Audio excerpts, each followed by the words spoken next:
Hello, listener. Close your eyes and focus on your breathing. Tonight, I'm going to tell you about a diary from a long time ago. Turn down the volume, put on your headphones, and let yourself be carried away by this story. Perhaps when you close your eyes, what I'm about to tell you will seep into your dreams.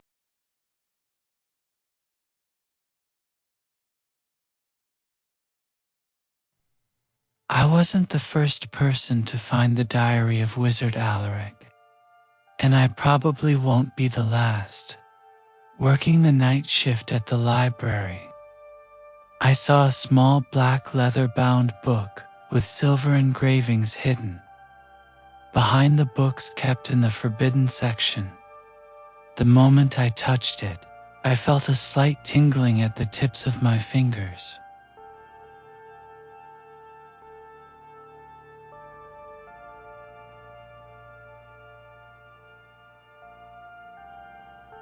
As I turned the pages of the diary, I discovered the life of a wizard. Alaric was a man who lived centuries ago, known for his wisdom, but who eventually succumbed to dark magic. The first pages of his diary were filled with innocent observations, herbal mixtures, moon cycles, movements of stars.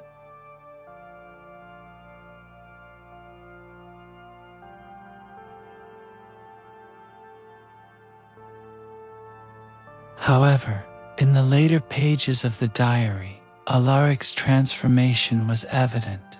His handwriting had become sharper, darker. Today, I crossed beyond the boundary he had written on one page. I parted the veil between life and death and spoke with the entities waiting for me there.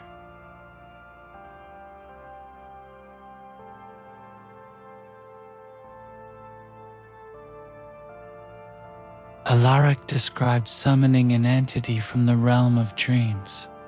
This being, called Ephemeros in the ancient language, could wander through people's dreams. Initially, the wizard had summoned this entity to gain knowledge. As Ephemeros wandered through the realm of dreams, it could learn people's deepest fears, desires, and secrets.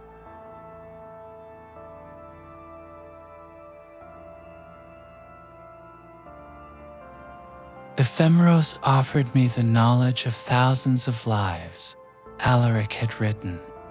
I learned the secrets of kings, the hidden formulas of witches, the locations of lost treasures, but in return, it asked for something.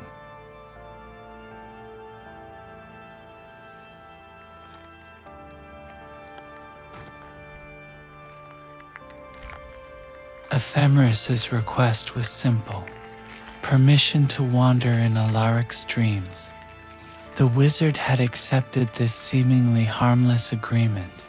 However, in the subsequent pages of the diary, I could read how Alaric's dreams turned into nightmares.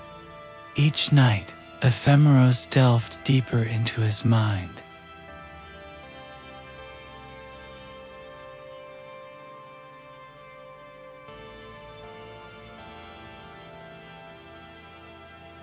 I can feel it even when I'm awake now, Alaric had written with a shaky handwriting. It moves among the shadows, whispering, watching me. As I approached the final pages of the diary, Alaric's writing became increasingly distorted. Some pages were filled with meaningless symbols. Others contained a single repeated sentence: Ephemeros won't leave me.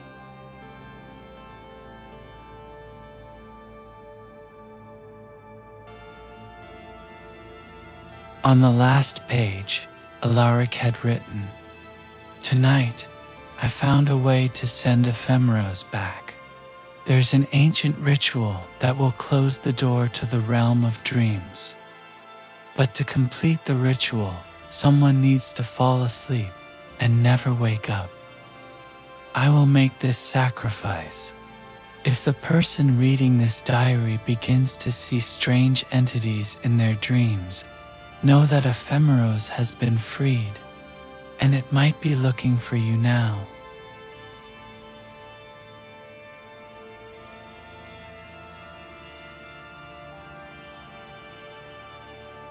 "3 weeks have passed since the night I found the diary. I didn't feel anything in the first few days, but then my dreams began to change. At first it was small details, familiar faces, looking slightly different, rooms stretching in unusual ways. Then, I noticed the presence of a silhouette moving among the shadows in my dreams.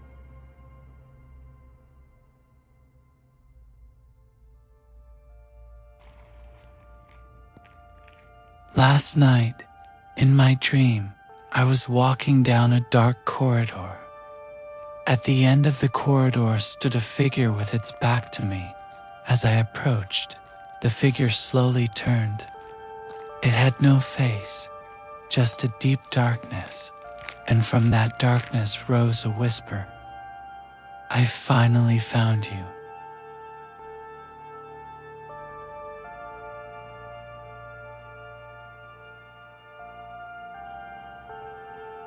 Before going to bed tonight, I placed Alaric's diary under my pillow. I thought perhaps I could find the ritual he had discovered. But I noticed something strange among the pages. Some words had begun to fade, and new words were appearing in their place, as if the diary was rewriting itself.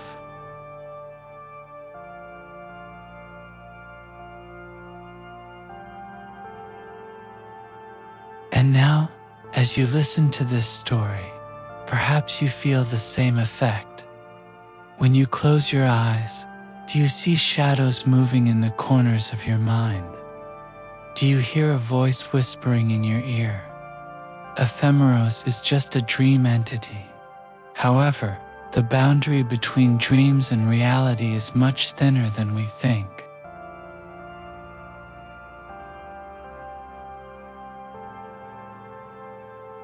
As you fall asleep tonight, perhaps Ephemeros will visit you too. If you see shadows moving in dark corners in your dream, don't run, because it heard you. It knows your story, and it's curious.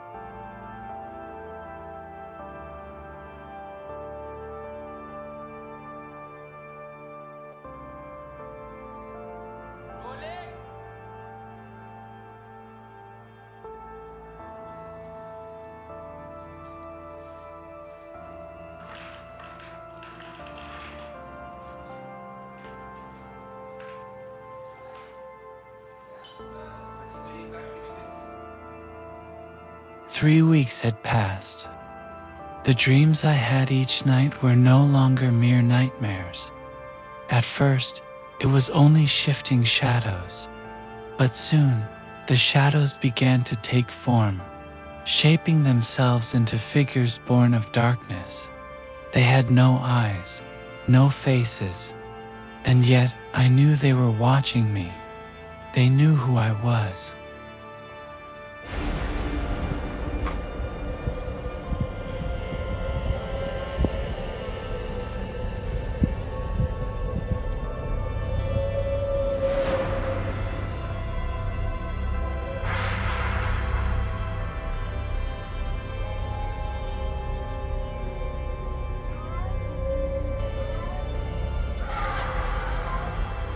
Alaric's diary still lay beneath my pillow. Each morning when I opened it, new words greeted me. Sentences rearranged themselves, pages erased and rewrote. One line struck me more than any other. "You are not the only one who will open the door. Others will hear the call." The words burned into my mind. Who were the others? Other readers, or those who, like me, had already fallen prey to Ephemeros long ago?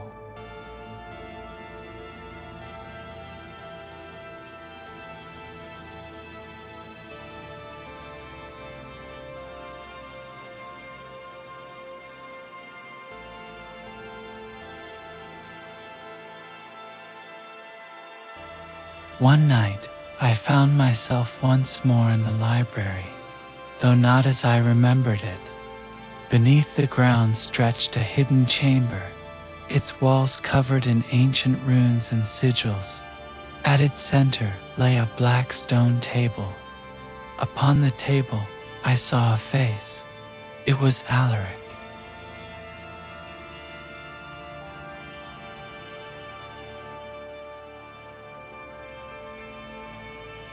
Though centuries had passed since his death, his eyes were open, fixed upon me. "Too late," he whispered, his voice dry as dust. "Ephemeros is no longer a guest. It is the master of dreams." The shadows stirred, rising around the table. They shifted, twisting into the faces of strangers' faces I had never seen, yet I knew them. These were the souls of those who had read the diary before me, now trapped forever in the endless dark of Ephemeros' realm.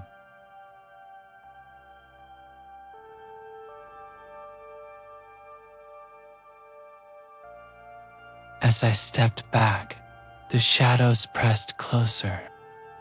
A whisper filled the chamber, layered with countless voices. "Join us." And then, in my hand, I felt it something heavy and cold. A key, wrought of black iron. The very key the diary had spoken of. A door appeared where no door had been before. Its surface rippled like liquid shadow. Beyond it, a blinding light shone, not comforting, but terrifying. It was the threshold into Ephemeros' true dominion, the root of all dreams.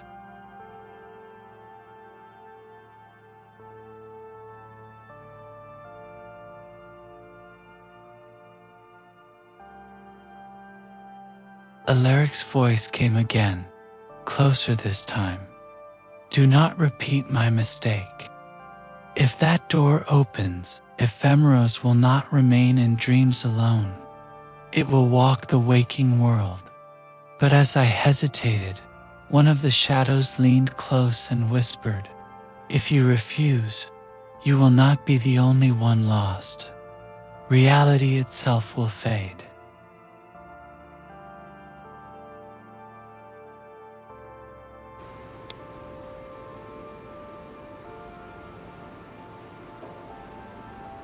The words froze my blood.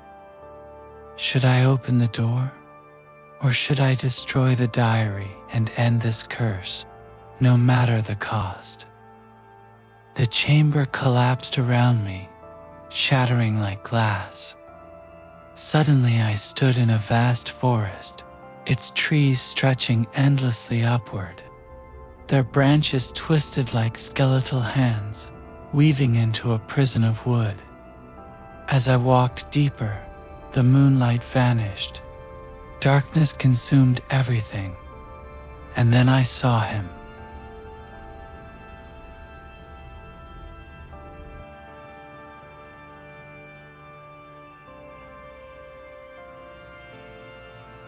A tall figure in a long black cloak, holding a staff carved with moon symbols and runes.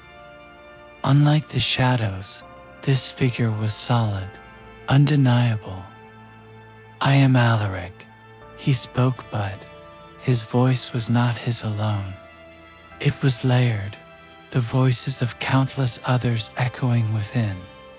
"My soul is chained here, and you are the next link in the chain."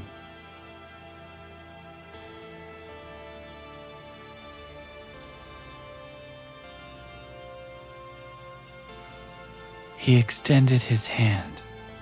My body grew heavy, my eyes forced shut.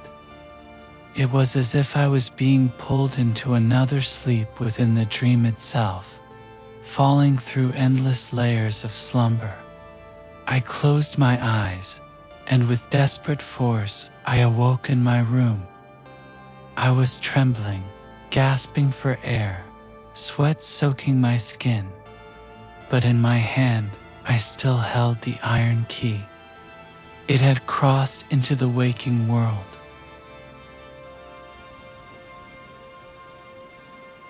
Now I understand. Ephemeros is no longer bound to my dreams alone. It is here, and the key is the gateway. Once the door is opened, the boundary between dream and waking will be gone forever. And if you are listening to this story, know this: Ephemeros may already have found you. Its whispers no longer call only my name. They call others too, perhaps yours. So when you close your eyes tonight, be wary. If you see a door in your dream, do not approach it. For once it opens, you may never wake again. Sweet dreams. If dreams are still sweet,